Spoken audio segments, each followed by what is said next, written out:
You need me to start this for you? I'm good. 3, 2.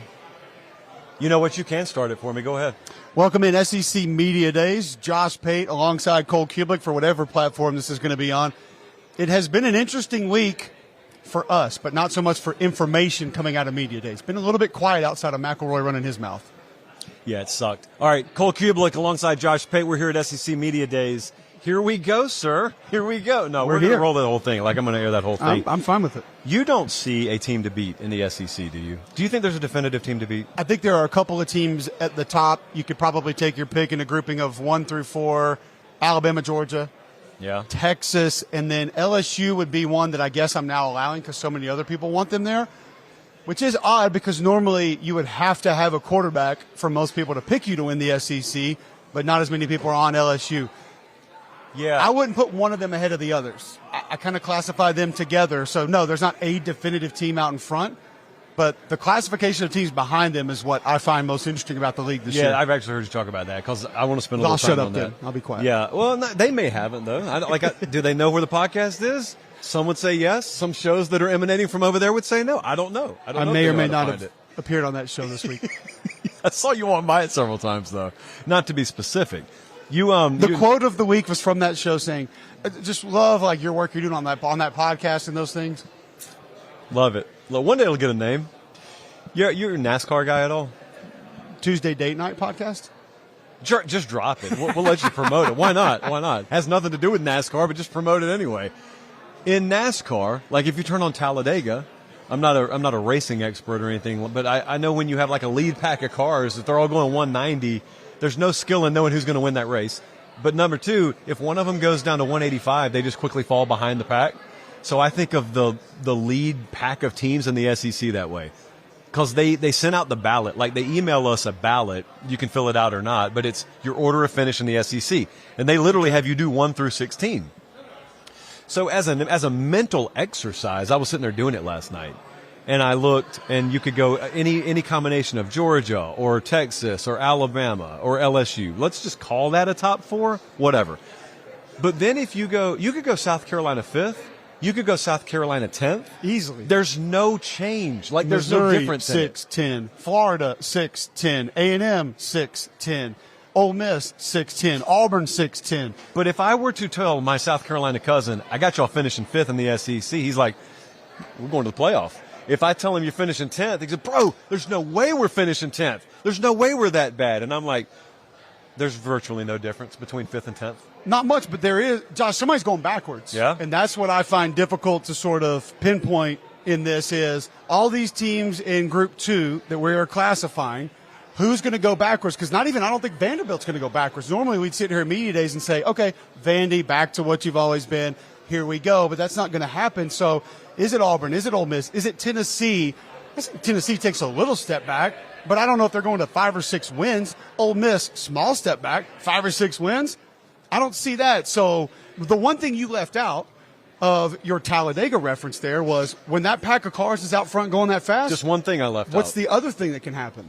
Wrecks. One bumps into the other, and they all go down. And then they're all 3 lost cars. Here comes Kentucky. You just mentioned something. All right, so you're talking about like all these lead pack teams. The perception is 10-2 is just 10-2. Like there has always been a classification of teams. The way we talk about them in July, yep. That's a 10-win caliber team. That's an 11-win caliber team. All right, so Georgia is 10-2. They win the league last year. 10-2 regular season. They win the league last year. What caliber of team do you think will win the league championship this year? In other words, do you think a team will emerge that is better than last year's Georgia, 2021 Georgia, Alabama? There's probably not a 2019 LSU, 2020 Bama out there. No. But like what caliber of team do you think emerges at the top of this league this year? Very similar to that Georgia team last year. Yeah. And part of this is you and I have had this conversation. We haven't rewired our brains yet to a 2-loss team is still pretty good. A 3-loss team, which our SEC champions were at the end of it all last year, 10-3. Alabama fans are mad that they're a 9-win football team. That's actually really good with where we are right now. I don't think a team, though, separates to the extent that you're talking about a 2020 Bama, a 2019 LSU, even say a 2010 Auburn.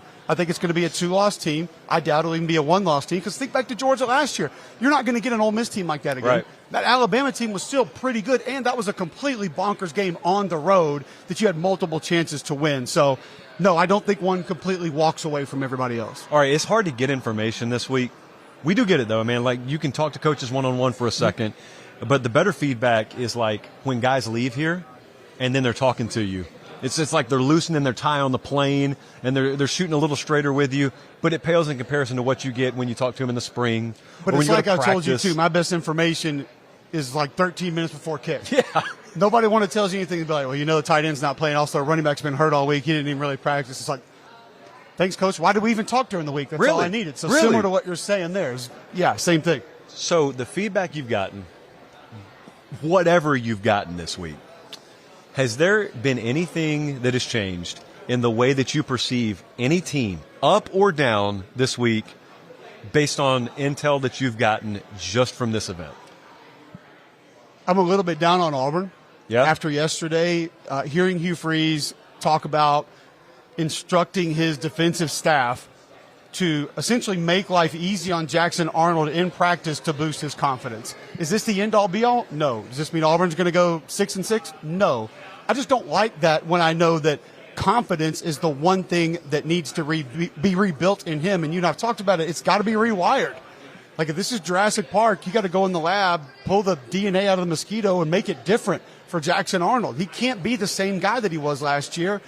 But I also don't think you can fabricate that confidence. Yeah. You got to go out and do it. And by doing it, you got to. I remember a conversation I had with Brian Kelly 2 years ago about Jaden Daniels, not his Heisman year. 2 years ago, and he said, we've talked to Jaden, and I told him, go throw an interception. And you're thinking to yourself, well, now wait a second. That's the last thing you want a quarterback to do. But and this completely goes against what I've told you McElroy's comment was on playing quarterback for a defensive coach, which I think worked against Jackson Arnold. But he said, I want to prove to him, 1, you can take the shot. 2, if it doesn't go our way, it's okay. We're going to get the ball back. We're going to have opportunities to win that game. And guess what he's never going to do if he doesn't go out and do it? Take shots. Yeah. So you got to take the shots initially to understand you're capable of it, and it might work. And if it doesn't work, we're going to do it again. So hopefully it works next time. You know the thing I wrestle with Jackson Arnold, but I always lean towards the pessimistic side because I've built hopes up in too many off seasons in the past and had them wrecked that I won't allow it to happen. So the pessimistic side of me looks at Jackson Arnold, and he was everything coming out of high school. Mm-hmm. I went out to Elite 11. I watched him. Like I thought as good as my eyeballs can see it, I thought he had all the physical tools. So did a lot of other staffs because they offered him a scholarship to play football for him. Jeff Lebby told me he's the most talented quarterback he's ever worked with. Yeah, like I haven't forgotten all that. Talented quarterbacks. Like you don't forget that, okay? But then it's also the case that you don't forget that you saw the implosion last year on all fronts for Oklahoma. Mm-hmm. So then there's this part of my mind that wants to say, you know what, that was just a terrible situation he was in. It probably was. And he's everything I thought he was out of high school. That's the blip on the radar screen. Hugh and Auburn will start pulling it out of him this year, and everything will be good, and it'll be the perfect meshing of quarterback and system. There's one side of me that wants to say that. Then there's the other side that is right in line with what you're saying right now. And that's, if we're talking about confidence, like, do we really think we're going to find that on the road on a Friday night against Dave Aranda in week 1? No. Like, do we really think that's going to happen? And if it doesn't happen, this isn't like Georgia. Kirby, if he lost a game in week 1, it's Kirby in Georgia. Everyone's still confident. Well, that's not the vibe around Auburn. You need what in the media industry we would call pop. You need proof of performance. Like, you need a reason to believe. Rod Stewart reference. You need a lot of the metaphorical stuff to happen. Saw him at Phillips Arena down the street, by the way. Was it Phillips or State Farm at the time? Phillips. Those were the good One of the days. best concerts I've ever been to, seriously. Yeah, Georgia Dome, probably still next door, too. So if we don't get that, if you go glass half empty, like if they lose 30-20 to Baylor in week 1, couple of picks for Jackson Arnold, ooh. I don't know if you've already jumped out of the plane, if you just find all that intangible stuff you're talking about on the way down. This is not a fix your parachute after you jump sort of year for Auburn. This is why this is such a difficult conversation to have around Jackson Arnold. You mentioned just a little bit of that Oklahoma situation. To go through some of the checklists, Seth Luttrell had never coached quarterbacks before. He was doing that. Jackson Arnold gets benched, I believe, too early. Then Seth Luttrell gets fired. Then almost every offensive lineman was injured at some point. His top 7 wide receivers were injured. His top 2 running backs were injured. Nothing went his way. Yeah. around him, that is. But it doesn't mean that your confidence can see that or feel that. If that ruins your confidence, then your confidence is just gone. So you take all of that and you put it into, okay, well, can this situation and what's going to be around him be different? That will be different. This could be Auburn's best offensive line in 10 years, 8 years that they've had. The wide receiver core, it's one of the best in college football. The running back room is fine. And we know Hugh can call plays. But the one thing Jackson Arnold could not do last year was let go of the football. How many quarterbacks do we say that about? Good, bad, indifferent? I mean, you could take Jeremy Johnson, Eric Ainge, whoever. Not many guys do we sit here and say he couldn't throw the ball. And that was a real issue with Jackson Arnold. If he gets through some of these hurdles, he can be great. That offense can be great. It's just hearing now maybe how it's being handled, I have a little more pause with what I think Auburn may be this year. There's a team that other coaches keep bringing up. Like, every coach talks about his team, but if you talk to him off the record a little bit, one of the consistent teams they keep bringing up to me is Texas A&M. It appears they have a little more respect for Elko in that roster maybe than the media does, general public does. And so, like, the way it's been phrased to me is a bowling ball does not gain a lot of attention, but it just rolls. It just rolls. It goes, knocks down the pins. It causes a lot the of right problems. way. Yeah. And so, like, in terms of identity, a lot of times we get midway through the season and you're asking the worst question, which is, what is it? What is that team's identity? So for better or for worse, I doubt we're asking that about A&M this year. Like, they should be able to run the ball if those three tailbacks are healthy about as well as anyone does in the country. I don't think they'll have any apologies, make no bones about what their identity is. The other thing that I wonder about is, all right, so I know Mike Elko's track record coaching the other side of the ball. And I listened to how blunt and how direct he was at the end of last year. And how he swore, if I do nothing else, I'm putting both my hands around the throat of this defense will be improved. If they're a solid ground game, if they can play plus defense, right, it's never going to be a team that I think wows you. How many times has Marcel Reed been mentioned here this week? Lagway, yes. Not many. Sellers, yes. Nussmeier, yes. You know, A&M's got a returning quarterback as well. But he's not in the Heisman conversation, nor should he be. But he could be a critical piece, if the decision-making piece is there, to a team that just when the dust clears and the dust settles in December or January or November is the team that makes you go, how did that happen? Like, how is A&M in this mix? Sure. I'm with you. And I think one thing that Elko's going to change is just going to be the personality, the mentality, essentially the DNA of the team. They're not going to be out physical. You're not going to have guys with elite talent that he doesn't take advantage of. I think Mike's going to be able to get that out of guys. Like, Casey Concepcion has gotten almost no mention here. And there's a list of about 8 guys that we should probably go through just to let people know who they are. He would be one that could absolutely shred this league this year. They're going to have a good ground game. They're going to have a good offensive line, but they add something to that only maybe Auburn has, and that might be it, and that's offensive line depth. Texas A&M has a number 6 and a number 7 that could start on most teams in the SEC with their offensive line. The backs are great. But what you just brought up about personality is really interesting because I think similar to LSU, a problem I have with Texas A&M is, are you going to just individually find that identity on offense? The Jekyll and Hyde manner in which Colin Klein called plays in just a couple of games last year, Josh, that's got to go away. The inability to continue to run the football at Auburn is inexcusable. How the play calling was handled at times against Texas cannot continue to happen. Now, I'm not bought into Marcel Reed. I don't know if he's going to be a great SEC quarterback. I think he's a great athlete. Yeah. He's got a good arm.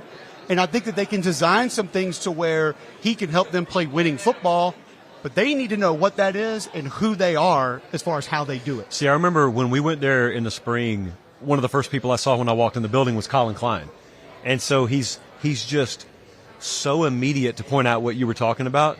He said, these offensive linemen, you have no idea how much cleaner that makes the lines on the grease board. When you draw these plays up the way they're supposed to work, when you talk about the schizophrenic nature of how play calling seems to have happened, he says, dude, you have no idea. I don't think people can fully appreciate the depth we have.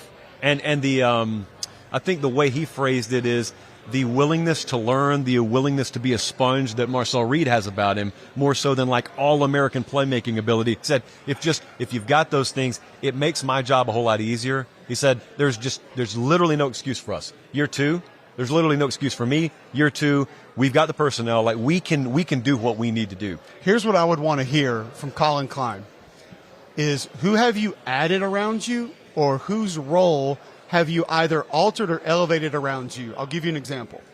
When Barry Odom was at Arkansas, if you recall, that was the Matt Corral year at Ole Miss.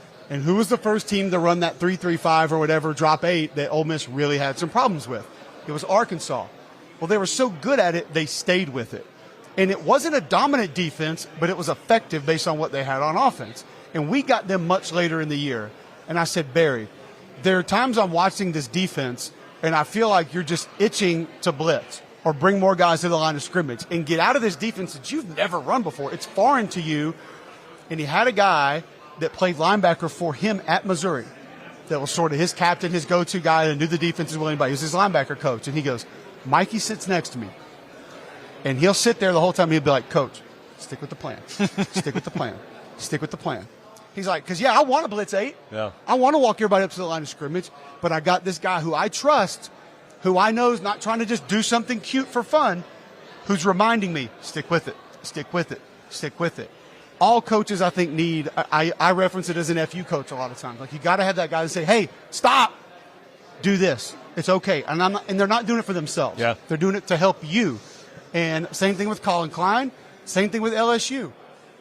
They've got to find a guy that says, hey, hand it off, because they refused to do that last year. As we continue to just unload any little nuggets that we deem ability are able to be fit for air, Alabama was in here as we're talking earlier today. They, by Bama standards, they just sucked running the ball last year. It just wasn't there. Georgia, same problem, wasn't there. To talk about both of them, but Bama first for a second.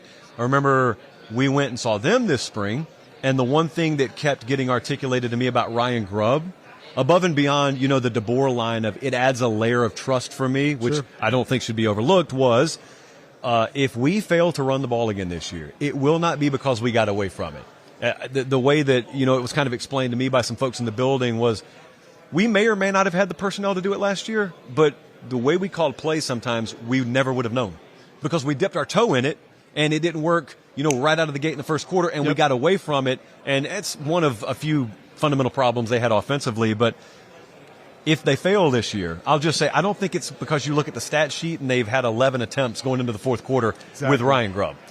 Well, Ryan Grubb is an offensive line coach at heart. That's how he came up in the business. Remember towards the end of Saban's run, I think it was like Tua's last year, and they struggled in 4-minute offense later in the year a couple of times, and the Bama fans were losing it.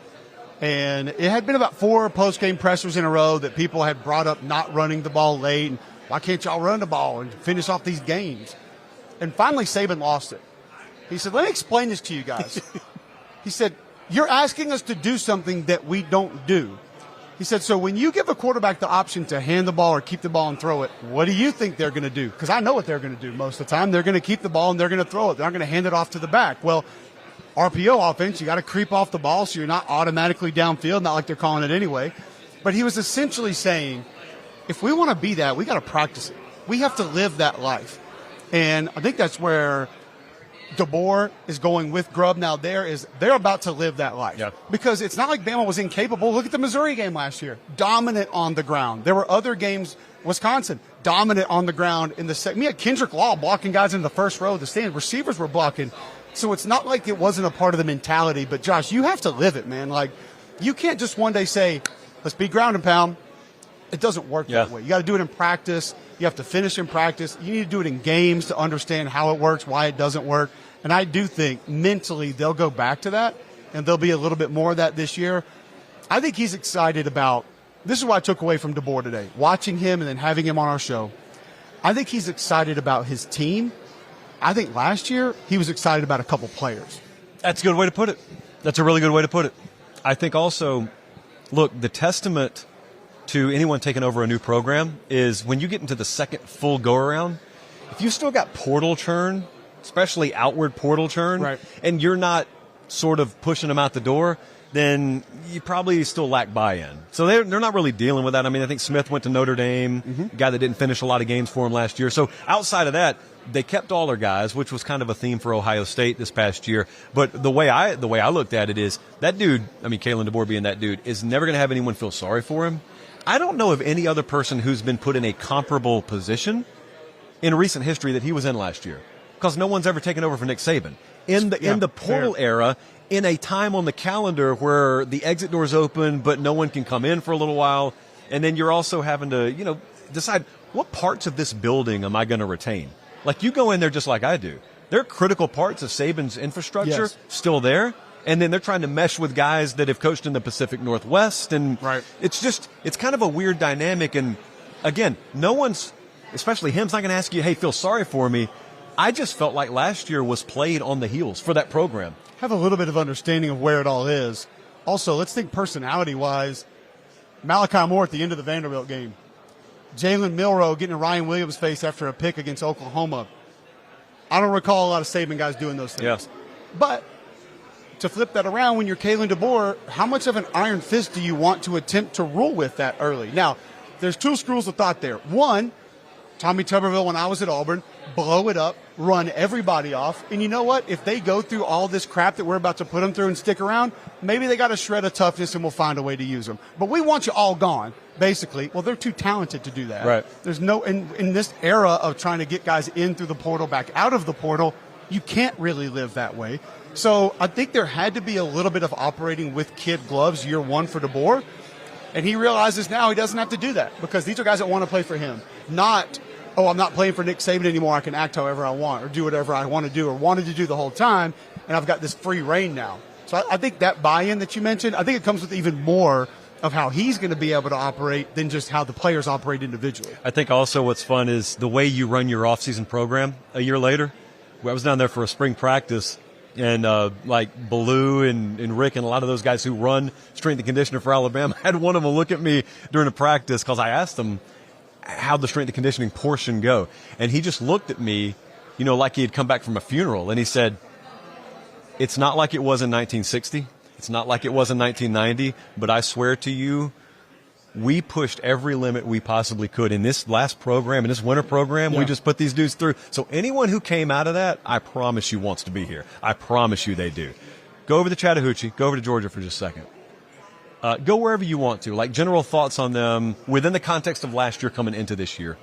I have a weird feeling that what we saw last year at Texas, it wasn't as omnipresent. I'm trying to get that in as much as I can because it's impressive, man. You can tell that fortune cookie that you opened at P.F. Chang's the other night, it was on there somewhere. The lettuce wraps weren't good. But either way, I think that there's going to be more of that. It wasn't as much in the SEC championship game. Now, later it was because I think when Gunnar Stockton came in, that offensive line hit a switch, and they said, you know what, we're about to run the football. Mm-hmm. And they did. But I think there's going to be more of going into games just saying, we're more rugged, we're more bad, we operate with more brutality, can you deal with it? But the skill is also going to be really good. People wonder why I think the offensive line is going to be so good. Well, I've seen Monroe Freeling put up good reps. If Drew Bobo doesn't have the best grasp of the offense in Georgia football history, then we should probably all shut it down. And 2 years ago, Ernest Green was one of the best tackles in the SEC. I think he can get back to that. He had a down year last year. It's fair. It happens. I think he can get back to being one of the premier tackles in the Southeastern Conference. A great group of tight ends to go with those guys. Running back depth, holding onto the football, maybe. But you got a quarterback that's going to be able to give you runs. You have an offensive line I think is going to be improved, that physicality is not going to be an issue with great skill around them. I'm not overly scared of the defense, but even I, Josh, have to tell myself to slow down. Because I say this with Bama, LSU, the defense doesn't look scary. And then I have to, what am I comparing that to? Right. You're comparing it to Georgia a couple years ago. It's not going to be Bama 2018 or whatever. So I think they have enough on that side of the ball with guys like Raylan Wilson who could pop out and all of a sudden be the next Georgia star, or KJ Bolden could be the next Georgia star, even though everybody knows about him because he's a freshman safety. They're going to have enough guys over there to be effective. And I think Kirby and his staff know how to get those guys in place to make plays, and they have enough guys that have been there long enough. Like, take a guy like Gabe Harris. Like, he's been there in the system. He played outside linebacker. He's played three technique. He's a guy that knows how it's done. And I think those guys are going to start to emerge, and this is going to be a year that Georgia goes into it and says, we might not be as skilled or as big and bad as we are before, but we can inject enough blunt force trauma to help us win games, and most teams that we play are not going to want to deal with it. So it's very, very popular, as you just listen to the echoes around this place, for people to talk about how they couldn't run the ball last year, defensive production a little bit off. I highly doubt that that is their terminal flaw 2 years in a row. If terminal flaw is relative there, what I think could bite them, if something does this year, they may go 12-0 regular season and go to the playoff as the 1 seed. But if they don't, if they're sort of vulnerable again, I think the vulnerability is in what he's talked about a lot. Like Kirby's talked about this over and over again. You ask him, what's the biggest fundamental difference right now as opposed to the teams you had a few years ago? He said, my nucleus is second-year players. That's my nucleus. Mm-hmm. We used to just be baptizing them in their second year 3 or 4 years ago. Yeah. So what he hasn't told me or anyone else is, well, I'm going to simplify everything I do. Defensively, we're going to loosen the knot a little bit. We're not going to do all the stuff that we used to do because that's the only way I know how to do it. So you're going to face Steve Sarkisian this year. You're going to face DeBoer. You're going to face Kiffin. You're going to face a lot of the best offensive minds in the sport. Now, they're going to come to your place. I think all 3 of those come to their place. But if they're undone, I think they look dominant at times, and then every game out of the ones they lose, you can go back in and say, critical bust, critical bust, critical bust, young player, right. Young player, Sark, Kiffin, DeBoer exposing whatever small mismatch I saw, and that's the difference in a 14-point swing in the game. That's what bit us.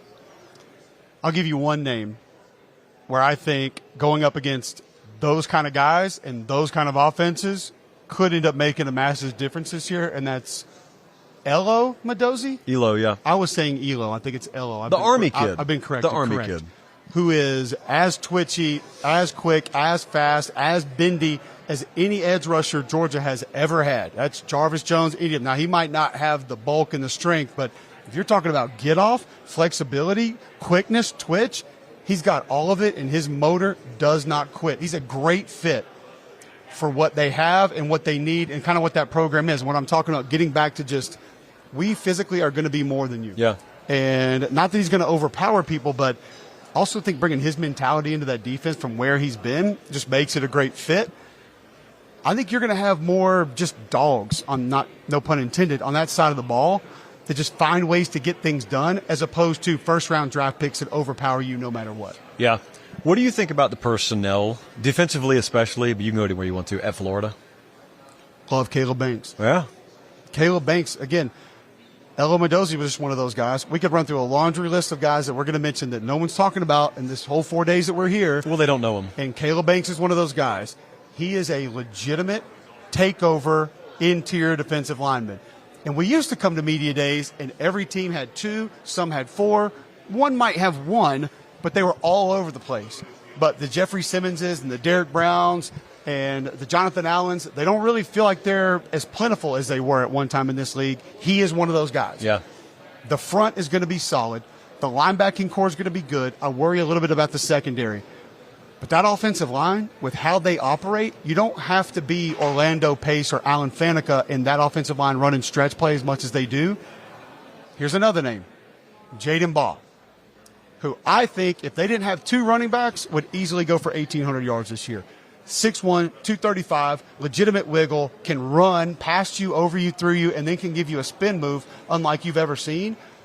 They have a good receiver core. If DJ Lagway's healthy, I don't know why their offense doesn't move the football. And they'll be able to do it in different ways than a lot of other teams will be able to. I legitimately think if you were to say there's a player in this league that goes from like nowhere to All-American status, well, nowhere on the national radar to All-American status, it's probably him, Baugh. Because I think as much as they may split carries there, he's closing games for them. And I also think that he's going to be in enough high-profile moments.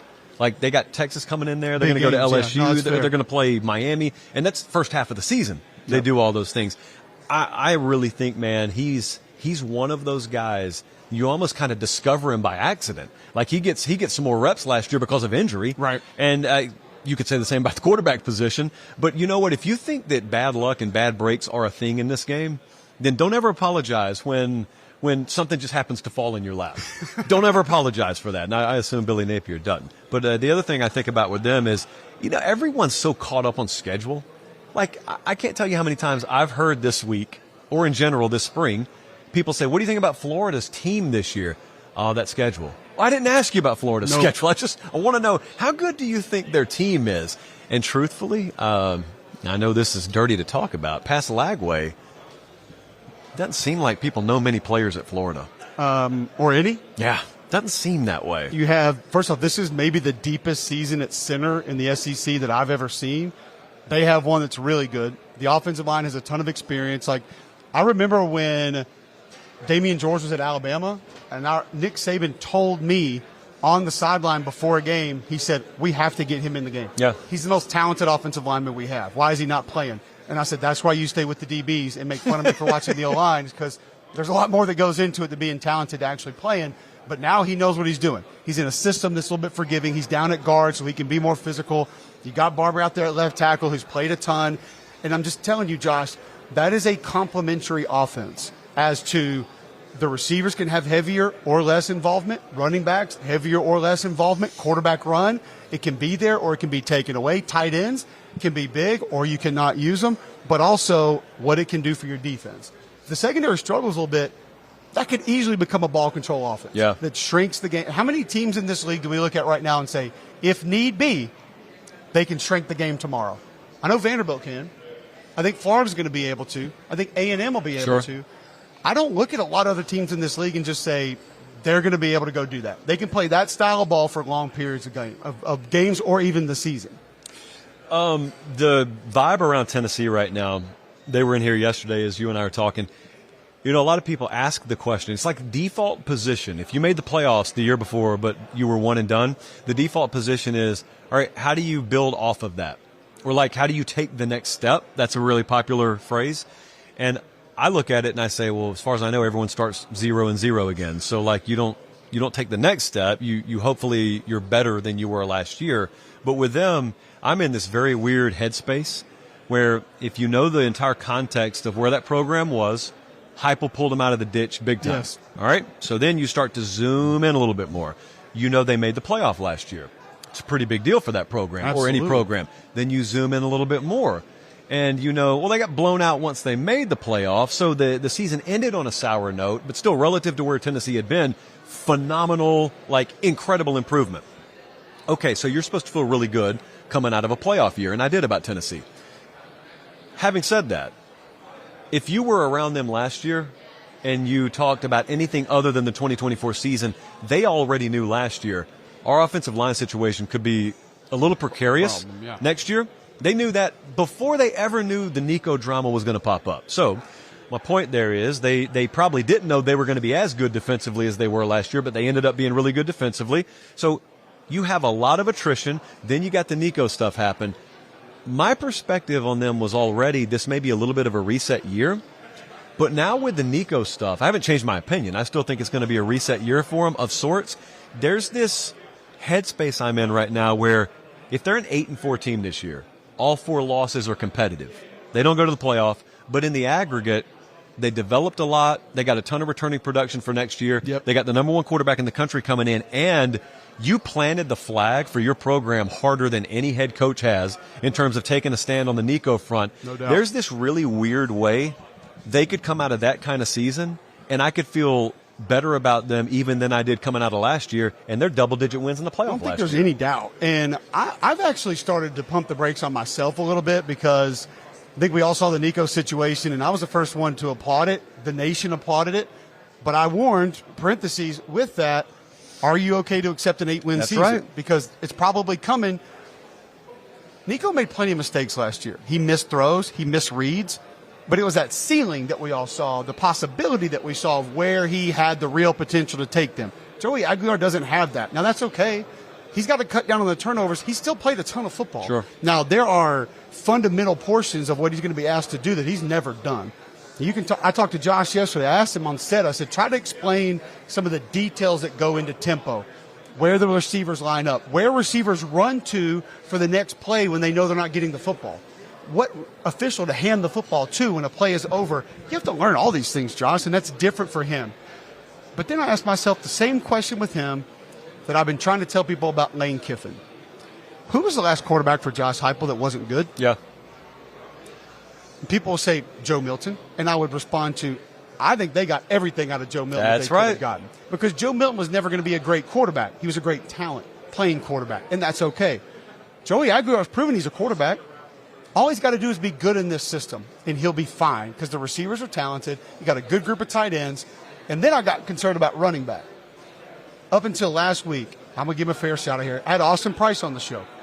He said, I love Dylan Sampson.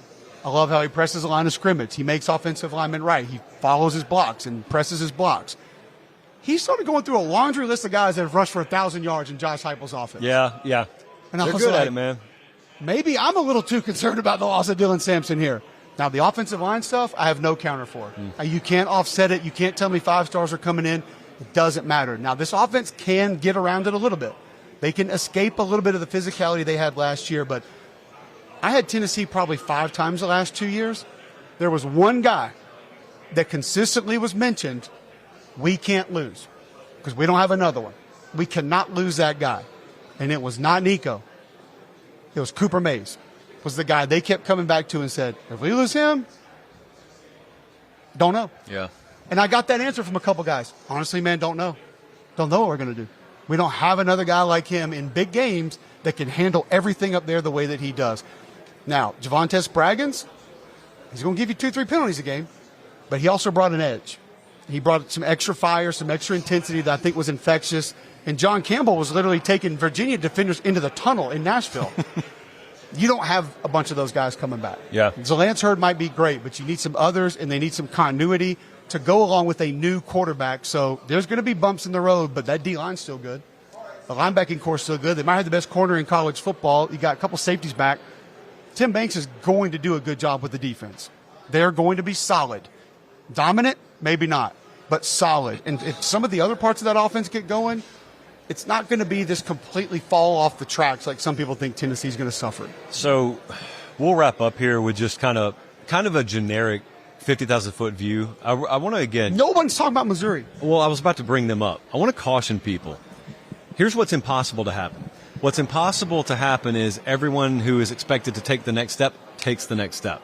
And there are an alarming number of teams in this league right now that did kind of okay to pretty good last year, and their fan base's mentality collectively is, all right, as long as we do what we're supposed to do this upcoming year, it's okay. But if you don't do what you're supposed to do, goodwill evaporates so quickly, and you go from like not even being in the periphery of hot seat talk to some really crazy, like uncomfortable conversation. Missouri is one of those teams that's supposed to just keep progressing. South Carolina is one of those teams that's just supposed to keep progressing. Kirby and Georgia are supposed to be right back there. Kalen DeBoer in Alabama, 1 year, okay, you're good, you're supposed to be there. Brian Kelly and LSU are supposed to be there. Napier and Florida are supposed to, okay, we dipped, now we're on our way up. We're supposed to just, we're gonna continue that trajectory, and you do the math, and everyone's got to play everyone to a certain extent, and the wins aren't there for everyone. And so I keep coming back to, have we properly calibrated to understand what the modern college football landscape is and what the modern landscape of the SEC is? My answer is an unequivocal no, which means there is a 7-5 floating out there for a team that was pretty good. It's just whoever gets banged up, whoever's on the -2 side of the one possession game statistic. Or as you stated earlier, who suffers an injury and all of a sudden the next guy's better and no one knew about it, and next thing you know, he's dynamic playmaker that changes the game for that team. So I agree. I've started to go back and look at personnel for some of these situations that you're referencing. We'll start with Missouri. Brett Norfleet at tight end. Nobody knows who he is. That's fine. He's the best blocking tight end in the SEC, Don't worry about maybe it, guys. college football. Ahmad Hardy. You don't know who he is because he played at ULM last year, but you know whose offense he played in? Bryant Vincent. Their bread and butter play, stretch zone. What did Drink do last year? He went and got Nate Noel from App, who had run 7,000 reps in stretch zone, so he knew exactly how to do it and how it operated. Well, Ahmad Hardy knows how to do it, so he's going to come in for Kirby Moore and know exactly how it works. You get Connor Tollison back at center, very deep year at center this year. Caden Green's back on the offensive line. There's not another Armand Mimbu, and receiver won't be the same. The big question mark's Perbula. I don't know. I don't know what to tell people that they're getting. I'm anxious to hear from Eli about it because I don't know exactly what he's going to look like. But I also know 2 years ago, they went and got a transfer D lineman from Florida that's played pretty good reps. They got another from Missouri that's played pretty good reps. And they got a safety that will name Deion Burks. Again, y'all don't know who he is, but maybe you will now. Who weighs less than you do and will literally come down and try to hit Andre the Giant if he's carrying the football. He does not care. He will try to crush everybody at any point in time. My point is, they have guys, but we treat Missouri like, well, yeah, they had Luther Burden last year. Yeah. Luther Burden had one amazing fourth down catch last year. How many games did he win for them? Now, he may have opened some things up for some other guys, and Nate Noel was great, but they still have guys. South Carolina. I understand all those D tackles they lost. I know Kyle Kennard's gone. But you look at like Brian Thomas on one side, Monkel Goodwine's going to be back inside. You got another D tackle who was here that redshirted last year. Oh, they are replacing those guys with other guys? Like they're going to put 11 out there? They're not putting quarterbacks there either. Huh. You look in the secondary, like Judge Collier, Jalen Kilgore, DQ Smith. They've all been there for like 4 years. Yeah. They've played in this defense. And then you go get Sean Murphy, who Alabama signed as a linebacker out of college, out of high school. You don't think he's got talent? He's probably more talented than Demetrius Knight. Doesn't mean he's going to be the player Demetrius Knight was. Once again, they have guys. Who has done more in the portal with less than Shane Beamer? Nobody, actually. I mean, nobody. Mario Anderson, Nick Gargiulo, Demetrius Knight, we just mentioned. You can make an argument that last year their tight end was their MVP of their football team. They get him from Western Kentucky 2 years ago. Nobody mentions him. Yep. So there's going to be 1, 2, 3 guys that are heavy contributors and good football players for South Carolina out of the portal that we're just not talking about. So this whole, like, these teams don't have guys anymore, I'm a little lost in that narrative. They might not be the talent that other teams have, but there will be guys who have played and been there, and that might mean more than some of what we're talking about with some of these other 5-star guys at other places. Hey, good luck with Date Night Podcast and whatever else you're doing. Tuesday Date Night Podcast, Episode 2, dropping here in a few minutes. Go check it out. We're going to talk airplane voices. We're not live. You want to lay out for the audience what airplane voice is, by the way? Or should they tune in? They should probably tune in. Do you want me to lay out, or do you want me to talk about it? I want you to talk in airplane mode voice. Like, talk in that right now. If we haven't really talked, and I will play the role of your wife. We haven't even mentioned Kentucky. Where are you around people right now? Hello? We're going to talk Mississippi State. People are looking at us. We got to go. Goodbye. Saban back.